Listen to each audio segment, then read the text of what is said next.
Even when you feel low, you can still go. Even when you feel slow, you can still go. Even when there's no hope, you can still go. I never answer to no, man, I still go. Go, go, go, go, go, go, go, go. Hello guys! It's me again, Krong TV, at sa video ito pag-uusapan natin ang mga nakakapanabik na pangyayari patungkol sa ating paboritong manga at anime series na One Piece. Sa video ito pag-uusapan natin kung kayang talunin ni Garp itong si Akainu. Sa mga hindi po nakakakilala, si Akainu or si Sakazuki ay ang current Fleet Admiral ng Marines kung saan siya ay ang pumalit kay Sengoku. Si Akainu ay ang most strident followers of absolute justice sa entire series, kung saan dumating sa punto na ang kanyang extremism prompted his fellow admiral na si Aokiji to oppose his promotion upang maging Fleet Admiral at mag-resign nga sa Marines after his effort failed. Pero gaano nga ba kalakas itong si Akainu? Ano kaya ang abilities and power nito? Bilang isang Fleet Admiral, si Akainu ay merong total operational command of the Marines. In terms of combat naman, masasabing siya ay isa sa world's strongest figure dahil sa kanyang pagiging Fleet Admiral. Sinasabing ang kanyang raw physical strength ay enough na upang lumaban nga kay Whitebeard. Si Whitebeard na tinatawag na strongest man in the world na kahit siya ay matanda na ay nagpakita pa rin ng lakas sa pakikipaglaban.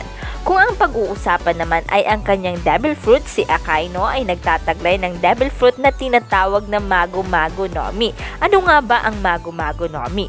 Ito ay isang Logia type Devil Fruit na nagbibigay sa kanya ng kakayahan to create, control, and transform his body into magma. At ang kanyang magma na ito ay talagang extremely hot and highly explosive, thus making it well suited para sa pakikipaglaban, allowing Akainu to burn, melt, at ma-destroy nga ang kahit anong kanyang madaanan. In fact, sinasabing sa lahat nga daw ng Devil Fruit, ang taglay na Devil Fruit ni Akainu na ito ay ang sinasabing ang greatest attack power. Even for Logia, ang ability nito ay meron ngang great potential and power. When used excessively by Akainu, sa loob ng 10 days, it warped the very climate of half an island. At bukod pa nga dyan, si Akainu ay nagtataglay din ng haki. In fact, siya ay nagtataglay ng Busoshoku Haki at Kenbunshoku Haki. During Summit War, ipinakita nga ni Akainu na gumagamit nga siya ng advanced grade Busoshoku Haki upang mablock at ma-disperse a long distance quick shockwave na pinakawalan nga ni Whitebeard. Siya rin ay meron ngang sandata or weapon sa pakikipaglaban na kung saan siya ay nagtataglay ng dagger as a child at red-hilted nga na katana during his youth as a marine. Kung mapapansin, talagang hindi maitatanggi ang lakas na taglay nga nitong si Akainu. Sa kanyang pagiging Fleet Admiral pa lamang ay talagang napatunayan na niya na talagang hindi rin siya basta-bastang character sa entire series ng One Piece. Pero ito nga ang tanong guys, sa tingin nyo, kayang talunin ni Garp na hero of the Marines at makailang beses na nga rin inoferan na maging Admiral? Sa tingin nyo guys, kayang talunin itong si Akainu?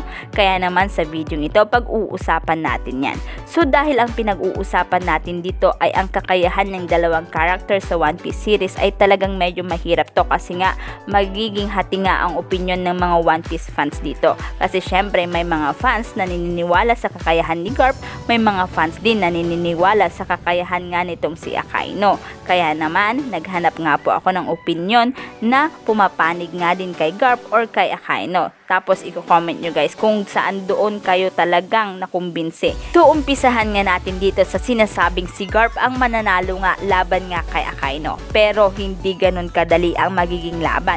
Mas magiging mahirap pa ang laban na ito kaysa nga sa laban ni Akainu at ni Whitebeard. Dahil ang fighting style nito ay hindi nga effective nga against nga kay Akainu. At kung mapapansin naman, kay Garp siya ay nagtataglay ng monster strength kahit hindi pa rin natin nakikita ang kanyang potential being fighter.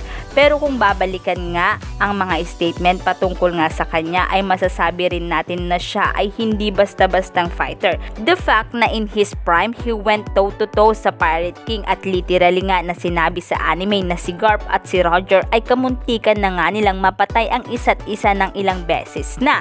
At sa kabila nga nito, he never shown at any time na inadmire nga niya ang strength nitong si Roger, na maaaring ang ibig sabihin nito ay iniisip niya na si Roger ay hindi stronger than him. So ibig sabihin nito na si Garp was on par with Whitebird also, considering na si Whitebird tossed Akaino around na parang ragdoll kahit na siya ay severely injured at siya diba ay may sakit that time. So kung Garp at Akaino naman, maaaring ganun din ang mangyari, pero katulad nga ng sinabi ko kanina, hindi ganun magiging kadali ang laban since si Akaino ay hindi rin basta-basta kung lumaban. Hindi natin maitatanggihan dahil na rin sa syempre, tinagurian nga siyang Fleet Admiral diba, na alam naman natin na ang Fleet Admiral ay hindi basta-bastang Navy. Pero kung yun nga, kung maglalaban sila ni Garp, matatalo nga itong si Akaino dahil ang Prime Garp ay malakas at ayon nga kay Oda, kahit matanda na ang male character sa series, hindi nito mababago ang lakas nitong taglay. Ibig sabihin siguro nitong si Oda, kung gaano siya kalakas in his prime, ganun pa rin nga siya kalakas kapag siya ay tumanda na. So yan nga guys ang sinasabing dahilan kung bakit nga mananalo itong si Garp laban kay Akaino. Pero ito nga, pakinggan natin ang magsasabi ngang mananalo itong si Akaino laban kay Garp. Mananalo si Akaino dahil na rin sa sinasabi na nga noon ngang si Akaino ay isang admiral at ang iba pang admiral na sina Aokiji at Kizaru ay ang most powerful officer and the Navy's most strongest fighter individually. Ito ay sinabi noong inintroduce nga itong si Aokiji. At si Akaino rin ay ang sinasabing Navy's highest strength alone and the Vibrary Card Data Book Yellow, kung saan sinasabi dito ang highest strength or maximum strength.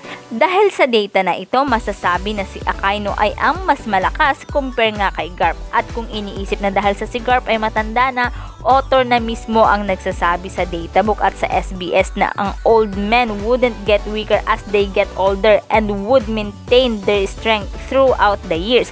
At kung iniisip nyo na nagawa ngang matalo ni Whitebeard si Akaino, who is equal to both Prime Garp and Roger, actually hindi talaga natalo ni Whitebeard si Akaino and it was other way around. First, nagawa lang mapatamaan ng 2 beses ni Whitebeard itong si Akaino, at ito ay noong si Akaino ay off guard and when Akaino was in mid-air, at kahit noon si Akaino is still inflicted more damage to Whitebeard kaysa kay Whitebeard kay Akaino.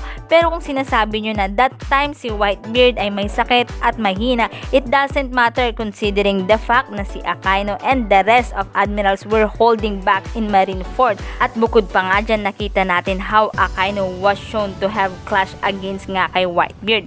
Bukod pa nga dyan, obvious naman na si Oda is at least trying to present si Akaino bilang one of the stronger forces in One Piece, at siya ay ang current fleet admiral, and ibig sabihin nito ay nasurpass na niya ang previous marine in terms of strength including Garp. So yan naman guys ang nagsasabi na mananalo nga itong si Akaino kung lalabanan nga niya itong si Garp. Pero kung kayo ang tatanungin guys, ano sa tingin nyo, mananalo nga ba itong si Garp or matatalo? I-comment nyo lang ang inyong kasagutan sa ating comment box, at dito na nga nagtatapos ang video ito. Any comment and suggestion, just comment down below. Thank you!